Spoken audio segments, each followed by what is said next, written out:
Personal finance. ఈ personal finance అన్నది మన జీవితంలో చాలా అంటే చాలా ఇంపార్టెంట్.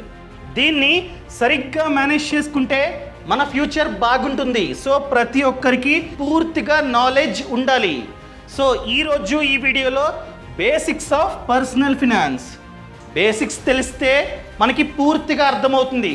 అదే బేసిక్స్ అన్నవి తెలియకపోతే ఏమీ అర్థం కాదు, అంతే కదా.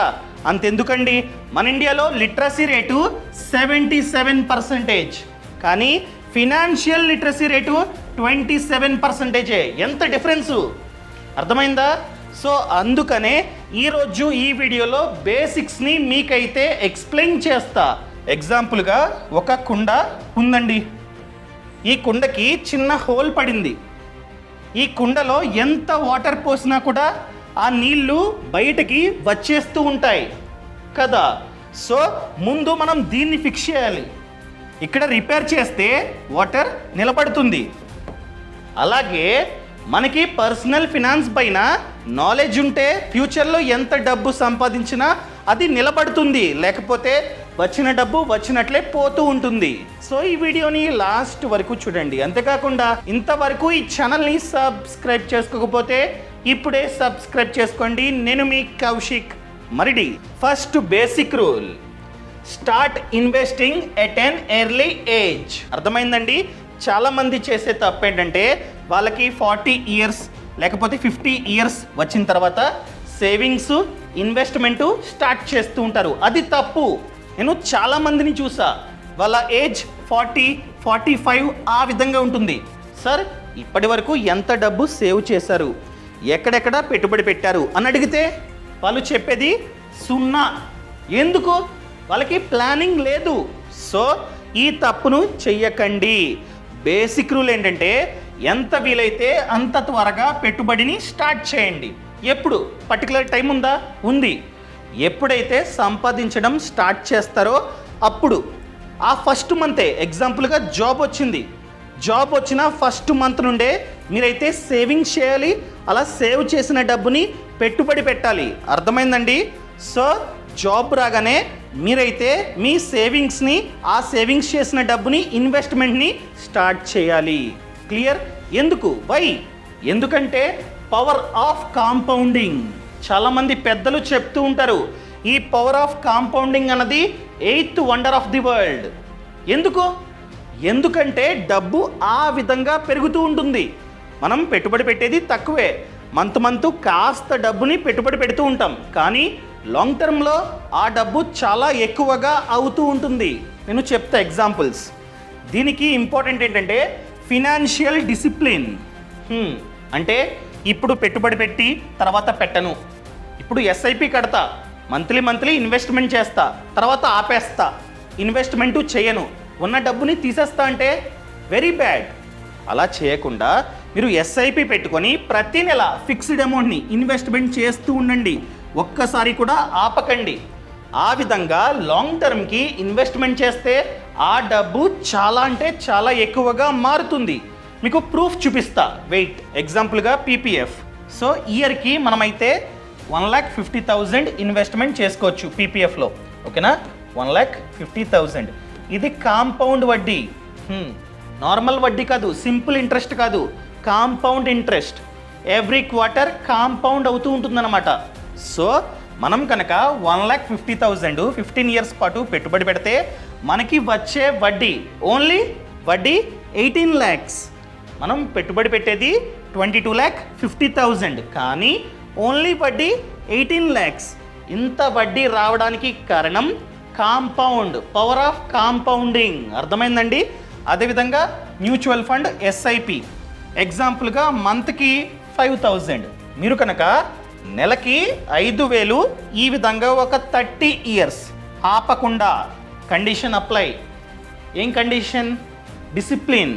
అంటే ఎవ్రీ మంత్ ఆపకుండా, ఒక్క మంత్ కూడా ఆపకుండా, ఎవ్రీ మంత్ 5,000, అది కూడా విత్డ్రా చేసుకోకుండా. మిడిల్లో మనం ఎంతైతే డబ్బుని పెట్టుబడి పెట్టామో అప్పుడప్పుడు విత్డ్రా చేసుకోకుండా మనం కనుక డిసిప్లిన్తో పెట్టుబడి పెడితే మనకి వచ్చే రిటర్న్, మనం పెట్టుబడి పెట్టేది 18 lakhs. అర్థమైందండి? మంత్కి 5,000 ఈ విధంగా 30 ఇయర్స్ పాటు పెట్టుబడి పెడితే మీరు టోటల్గా ఇన్వెస్ట్మెంట్ చేసేది 18 lakh. ఆ 18 lakhsకి మనకి వచ్చే రిటర్న్ 1,58,00,000. సో పెట్టుబడి 18 lakhs, కానీ మనకి జనరేట్ అయ్యే రిటర్న్ 1,58,00,000. అసలు ప్లస్ రిటర్న్ అంతా కలిపి 1,76,00,000 మనకైతే వస్తాయి. ఎప్పుడు? 30 years తర్వాత. ఎలా ఇంత డబ్బు ఇంతగా ఎలా మారిందంటే just because of power of compounding. So అందుకనే ఎంత వీలైతే అంత త్వరగా పెట్టుబడి పెట్టండి. కొందరు ఏం చేస్తారంటే ఒక 50 yearsకి రిటైర్మెంట్ అవుదాం అనుకుంటారు, 40 years అప్పుడు స్టార్ట్ చేస్తారు. ఇప్పుడు మంత్కి 5,000 మీరు స్టార్ట్ చేసింది చిన్నప్పుడు, అంటే జాబ్ వచ్చిన వెంటనే మంత్కి 5,000 మీరైతే ఇన్వెస్ట్మెంట్ చేస్తున్నారు, ఇంత డబ్బు వచ్చింది ఫ్యూచర్లో. కానీ కొందరు ఏం చేస్తారంటే మహానుభావులు ఇన్వెస్ట్మెంట్ చేయకుండా ఒక జస్ట్ 10 years, ఏజ్ 40 వచ్చిన తర్వాత 10 years పాటు ఇన్వెస్ట్మెంట్ చేస్తారు, అంటే 50 yearsకి రిటైర్మెంట్ అవుదామని చెప్పి. వాళ్ళు ఎగ్జాంపుల్గా ఒక డబుల్ 10,000 పర్ మంత్. సో వాళ్ళకి ఉన్న టైము 10 years. అర్థమైందా? సో 10 years వాళ్ళు 10,000 పర్ మంత్ ఇన్వెస్ట్మెంట్ చేసిన వాళ్ళకు వచ్చేది 23 lakh. ఎందుకంటే జస్ట్ బికాస్ ఆఫ్ టైం. వీళ్ళు మనకంటే ఎక్కువ డబుల్ ఇన్వెస్ట్మెంట్ చేస్తూ ఉన్నారు ప్రతి మంత్, కానీ మనం తక్కువ అమౌంట్ని ఇన్వెస్ట్మెంట్ చేస్తూ ఎక్కువ కాలం పాటు పెట్టుబడి పెట్టాం. కానీ వీళ్ళు మనకన్నా డబుల్ ఇన్వెస్ట్మెంట్ చేస్తూ తక్కువ కాలానికి ఇన్వెస్ట్మెంట్ చేశారు. Difference 23 lakh. ఏం సరిపోద్ది? 23 lakh ఎక్కడ, కోట్ ఎక్కడ? సో ఈ రిటర్న్ రావచ్చు రాకపోవచ్చు, మళ్ళీ చెప్తున్నా. కంప్లీట్లీ డిపెండ్స్ అపాన్ మార్కెట్ 12% అన్నది. కానీ ఇది పవర్ ఆఫ్ కాంపౌండింగ్. దీన్ని గమనించండి. చిన్న example, simple interest, compound interest. Simple interest అంటే వడ్డీ మీద వడ్డీ రాదు. కాంపౌండ్ వడ్డీ అంటే వడ్డీ మీద వడ్డీ లెక్కిస్తూ ఉంటారనమాట. అర్థమైందా? ఎగ్జాంపుల్గా మనం 1,00,000 పెట్టుబడి పెట్టాం, ఓకేనండి. సో మనం 1,00,000 పెట్టుబడి పెట్టాం, వడ్డీ 15% అనుకుందాం. సింపుల్ ఇంట్రెస్ట్ అయితే 1,00,000లో 15% అంటే 15,000 వడ్డీ. సో ఈ 15,000 వడ్డీ ఎవ్రీ ఇయర్ యాడ్ అవుతూ ఉంటుంది. అర్థమైందా? సో ఫస్ట్ ఇయర్ 1,00,000 పైన 15% అంటే 15,000 యాడ్ అవుతుంది. 1,00,000కి 15,000 యాడ్ చేస్తే 1,50,000. మళ్ళీ నెక్స్ట్ ఇయర్ అదే 15,000 యాడ్ అవుతుంది, అంతే కదా. 1,15,000కి ఇంకొక 15,000 అంటే 1,30,000. మళ్ళీ నెక్స్ట్ ఇయర్ అదే 15,000, మళ్ళీ నెక్స్ట్ ఇయర్ అదే 15,000. ఇది సింపుల్ ఇంట్రెస్ట్. వడ్డీ మీద వడ్డీ రాదు. స్టార్టింగ్ ఎంతైతే డబ్బుని పెట్టుబడి పెట్టామో దానిపైన 15% లెక్కేసి 15,000 ఎవ్రీ ఇయర్ యాడ్ చేస్తూ ఉంటారన్నమాట. అదే కాంపౌండ్ వడ్డీ అంటే డిఫరెంట్. సో ఇలా సింపుల్ ఇంట్రెస్ట్ ఎంత కాలమైనా పెద్దగా రిటర్న్స్ అయితే రావు. మనం 35 years పాటు పెట్టుబడి పెట్టినా మనకొచ్చేది 1,00,000 కాస్త 6,25,000గా మారుతుంది. పెద్దగా రిటర్న్స్ అయితే ఉండవు. కాంపౌండ్ వడ్డీ అంటే డిఫరెంట్. వడ్డీ మీద వడ్డీ యాడ్ అవుతూ ఉంటుంది. ఫర్ ఎగ్జాంపుల్ సెకండ్ ఇయర్ కాస్త వడ్డీ యాడ్ అయింది, సో అసలు ప్లస్ వడ్డీ పైన మళ్ళీ లెక్కేస్తారు, మళ్ళీ 15% లెక్కేస్తారన్నమాట. సో దాని వలన మనకి ఎక్కువగా రిటర్న్స్ అనేవి రావడానికి ఛాన్స్ ఉంది. ఎగ్జాంపుల్గా మీరు 1,00,000 పెట్టుబడి పెట్టారండి, ఒకేసారి 1,00,000 పెట్టుబడి పెట్టారు, ఓకేనా. మనం మాట్లాడుకుంటుంది కాంపౌండ్ వడ్డీ. సో 15%, 1,00,000కి 15% అంటే 15,000. ఆ 15,000 ఫస్ట్ ఇయర్ యాడ్ అవుతుంది. సో ఆ తర్వాత నుండి సెకండ్ ఇయర్ నుండి ఇప్పుడు 1,15,000 కదా, ఈ 1,15,000 పైన 15% లెక్కేసి వడ్డీ అయితే యాడ్ చేస్తారనమాట. సో దీంతో కంపేర్ చేస్తే 2,250 ఎక్కువగా వచ్చింది, ఎందుకంటే వడ్డీ మీద వడ్డీ లెక్కేశారు. అర్థమైందండి? సో మళ్ళీ ఇక్కడ కాస్త అమౌంట్ వచ్చింది. ఇప్పుడు 1,32,250. ఇందులో అసలు వడ్డీ అంతా ఉంది. సో లాస్ట్ ఇయర్ వడ్డీ కూడా ఇందులో ఉంది. ఇప్పుడు దీనిపైన లెక్కేస్తారనమాట, ఇంటూ 15%, అది యాడ్ అవుతుంది. ఇలా వడ్డీ మీద వడ్డీ, వడ్డీ మీద వడ్డీ, వడ్డీ మీద వడ్డీ యాడ్ అవుతూ 35 years తర్వాత మన చేతికి వచ్చేది 1,33,00,000. 1,00,000 కాస్త 1,33,00,000గా మారుతుంది. ఎందుకు? ఎందుకంటే just because of power of compounding. అందుకనే ఇది 8th wonder of the world. ఇది సింపుల్ ఇంట్రెస్ట్, ఇంతే ఉంది, గ్రో అవ్వలా. ఇది కాంపౌండ్ ఇంట్రెస్ట్. సో ఇక్కడ వరకు సేమ్ ఉందండి, ఒక 7 years వరకు సేమ్ ఉంది, కానీ తర్వాత ఏ రకంగా ఇంక్రీజ్ అయిందో మీరే చూడవచ్చు. సో అందుకనే నేను చెప్పేది ఏంటంటే ఎంత వీలైతే అంత త్వరగా పెట్టుబడిని స్టార్ట్ చేయండి, డిలే చేయకండి. ఇంకా second basic rule of personal finance ఏంటి? Invest minimum 20% of your monthly income. So మీకు ఎంతైతే ఆదాయం వస్తూ ఉందో దానిలో మినిమం, నేను చెప్తుంది మినిమం 20% మీరైతే సేవ్ చేయాలి.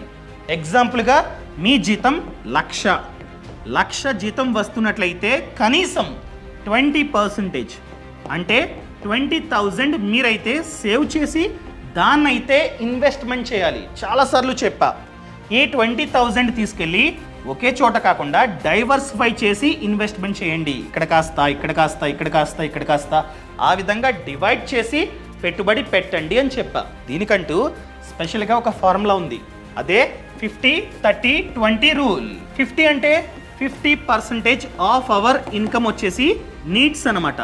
అంటే మన జీతంలో 50% మనమైతే నీడ్స్ పైన ఖర్చు పెట్టాలి.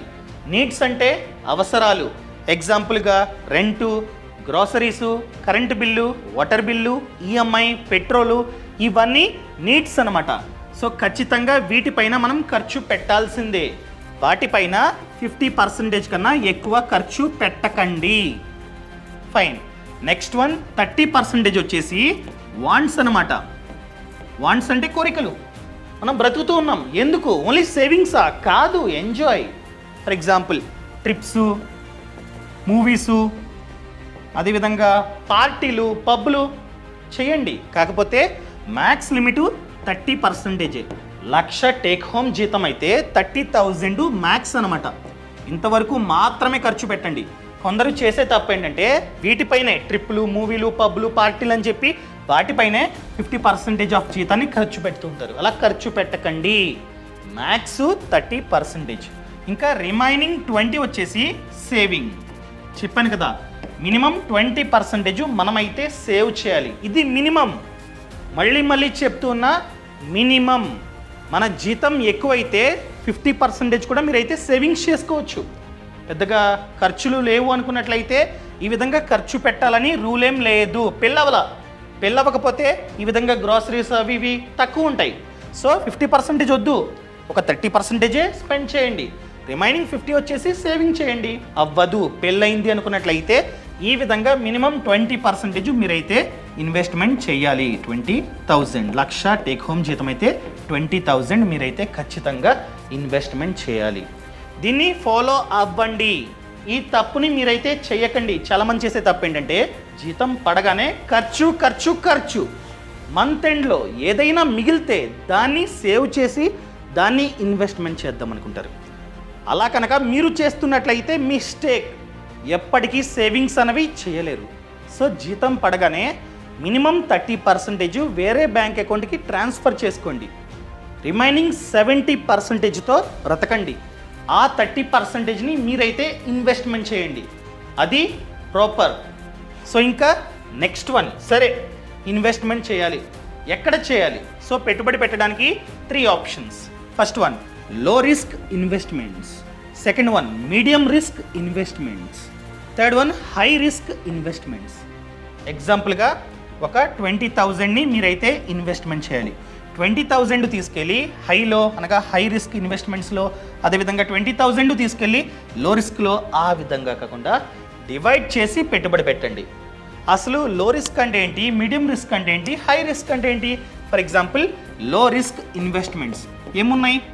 RD, FD, PPF, Sukanya Samriddhi Yojana, ఇటువంటివి. అదేవిధంగా సోవరిన్ గోల్డ్ బాండ్స్, వీటిల్లో రిటర్న్ తక్కువ. ఎక్కడైతే రిస్క్ అన్నది తక్కువ ఉంటుందో రిటర్న్ కూడా తక్కువే. ఎగ్జాంపుల్గా రిటర్న్ 3% టు మహా అయితే 8% లేదా 9% ఆ విధంగా వస్తుంది. ఇప్పుడు పోస్ట్ ఆఫీస్ ఎఫ్డి మంచిగానే ఇస్తుంది వడ్డీ. పీపీఎఫ్ 7.1, సుకన్య సమృద్ధి యోజన 8%. అంతే. కొన్ని ఎన్బిఎఫ్సిస్ వచ్చేసి ఎక్కువ ఇస్తూ ఉన్నాయి ఎఫ్డి పైన, అది కూడా 9 ఆ విధంగా స్మాల్ ఫైనాన్స్ బ్యాంక్స్లో. సో దీంతో ఏం చేయలేం. 3 to 8 అంటే చాలా తక్కువ. ఇన్ఫ్లేషన్ 7% సరిపోద్దా? నో. సో ఇందులో కాస్త తక్కువ ఇన్వెస్ట్మెంట్ చేయండి. అదేవిధంగా మీడియం రిస్క్ ఇన్వెస్ట్మెంట్స్ ఏమున్నాయి? మీడియం రిస్క్ అంటే ఎగ్జాంపుల్గా రియల్ ఎస్టేట్ అండి. సో రియల్ ఎస్టేట్లో మళ్ళీ రిట్స్ అని ఉంటాయి, ఓకేనా? REITS అని చెప్పి రిట్స్ అని ఉంటాయి. మీరు రియల్ ఎస్టేట్లో ఒకేసారి ఎక్కువ డబ్బు ఉంటే ల్యాండ్ ప్రాపర్టీస్ కొనుక్కోవచ్చు, లేకపోతే రిట్స్లో మీరైతే ఇన్వెస్ట్మెంట్ చేసుకోవచ్చు. మినిమం 15,000. అంటే మ్యూచువల్ ఫండ్స్ అనేవి ఏ విధంగా వర్క్ అవుతూ ఉంటాయో ఇవి కూడా అంతే. ఫర్ ఎగ్జాంపుల్ నా వద్ద లక్ష ఉంది సేవింగ్స్. సో నాలాగా ఎవరి వద్ద అయితే తక్కువ అమౌంట్, ఎగ్జాంపుల్గా 30,000, 50,000, 70,000 ఈ విధంగా తక్కువ డబ్బు ఎవరి వద్ద అయితే ఉందో వాళ్ళందరూ ఒక గ్రూప్గా ఫామ్ అయ్యి రిట్స్లో వాళ్ళ డబ్బుని ఇన్వెస్ట్మెంట్ చేస్తారు. వీళ్ళు ఈ డబ్బుతో పెద్ద పెద్ద బిల్డింగ్స్ కట్టి కమర్షియల్గా రెంట్కి ఇస్తూ ఉంటారనమాట. ఇక్కడ రెంట్ అన్నది వస్తూ ఉంటుంది. ఈ రెంట్ డివిడెండ్ రూపంలో మనకే ఇస్తూ ఉంటారనమాట. అర్థమైందండి? మీరు ఎంతైతే డబ్బుని పెట్టుబడి పెడతారో దాని ప్రకారంగా మీకు అయితే రెంట్ అన్నది వస్తూ ఉంటుంది. సో ఇది మీడియం రిస్క్. అదేవిధంగా కార్పొరేట్ బాండ్స్, కార్పొరేట్ సెక్యూరిటీస్ ఉంటాయి. అంటే ప్రైవేట్ కంపెనీస్ బాండ్స్ని ఇస్తూ ఉంటుందన్నమాట. అవి కూడా మీడియం రిస్కే. వీటిల్లో కాస్త మీడియంగా రిటర్న్స్ అనేవి వస్తూ ఉంటాయి. అదేవిధంగా హై రిస్క్ ఇన్వెస్ట్మెంట్స్ ఏమున్నాయి? స్టాక్ మార్కెట్, మ్యూచువల్ ఫండ్స్, అదేవిధంగా క్రిప్టో ఎక్సెట్రా. వీటిల్లో రిస్క్ అన్నది ఎక్కువ, అదేవిధంగా రిటర్న్స్ కూడా ఎక్కువ. మనం డబ్బంతా తీసుకెళ్ళి వీటిల్లో పెట్టుబడి పెట్టకూడదు. వీటిల్లో మంచిగా 15%, అదేవిధంగా 12 లేకపోతే 20 ఆ విధంగా రిటర్న్స్ అనేవి వస్తూ ఉంటాయి. గుడ్. కానీ డబ్బంతా తీసుకెళ్ళి వీటిల్లో పెట్టుబడి పెట్టాలా? నో. దాని గురించి నెక్స్ట్. ఇది 4th బేసిక్ పాయింట్ అనమాట. Asset allocation by age. మన యొక్క ఏజ్ని బట్టి మనం రిస్క్ తీసుకోవాలి. అర్థమైందండి?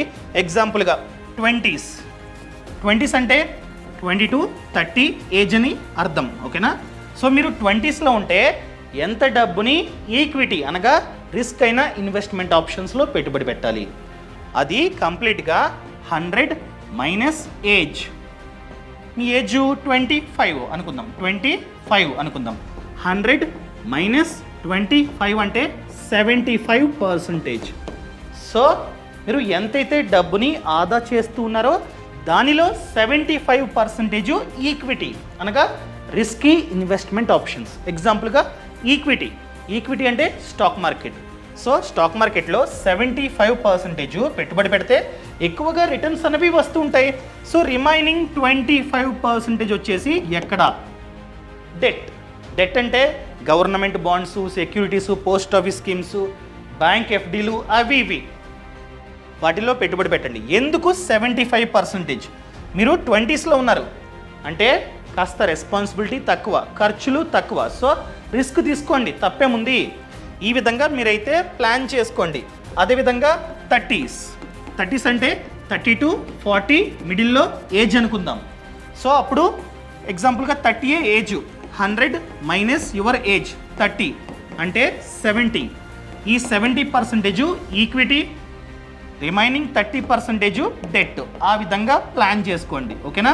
ఎందుకంటే 30sలో ఉంటే మ్యారేజ్, అదేవిధంగా ఇల్లు చాలా ఉంటాయి. సో కాస్త అమౌంట్ని తగ్గించి ఇన్వెస్ట్మెంట్ చేయండి ఈక్విటీలో. ఎందుకంటే రిస్క్ అనేది కాస్త తగ్గించాలి. అదేవిధంగా 40s అంటే 40 to 50 మిడిల్లో 100 మైనస్ యువర్ ఏజ్. ఎగ్జాంపుల్గా 40 ఏజ్, 100 మైనస్ 40 అంటే 60% ఈక్విటీ, రిమైనింగ్ 40% డెట్. అదేవిధంగా 50s అండి. 50s అంటే 50 to 60 ఏజ్. సో ఈ టైంలో ఏమవుతుంది? ఇక్కడైతే పిల్లలు, స్కూలు ఎక్సెట్రా ఉంటాయి. ఇక్కడ వచ్చేసి పిల్లల పెళ్ళి. సో అంత రిస్క్ మీరైతే తీసుకోకూడదు అనమాట. సో 100 మైనస్ 50 అంటే 50% మాత్రమే ఈక్విటీ, రిమైనింగ్ 50% డెట్. అలాగే 60s, ఇంకా 60sలో ఏమీ చేయొద్దు. ఉన్న డబ్బుతో గడపండి, పిల్లలకి గిఫ్ట్ ఇవ్వండి. మీరు అడగొచ్చు, బాగానే చెప్పారు, ఇంకెక్కడ ఎంజాయ్మెంటు? సేవింగ్స్. కానీ ఎక్కడండి లైఫ్ ఎంజాయ్మెంటు? చెప్పాను కదండి, మీ జీతంలో 30% ఎంజాయ్. నేను కూడా చేస్తున్నా, మీరు కూడా ఎంజాయ్ చేయాలి. ఎందుకంటే ఉన్నది ఒకటే లైఫ్. సేవింగ్స్ కాదు, ప్లాన్ చేసుకోవాలి. ఫ్యూచర్లో అవసరమైతే డబ్బు తీసి యూజ్ చేసుకునేటట్టు ఉండాలి. అంతేగాని దానికోసం ఎంజాయ్ మానేస్తా, పార్టీలకు వెళ్ళను, పబ్కి వెళ్ళను, ట్రిప్కి వెళ్ళను, గోవాకి వెళ్ళను. వెళ్ళండి, ఇప్పుడు కాకపోతే ఇంకెప్పుడు బాసు.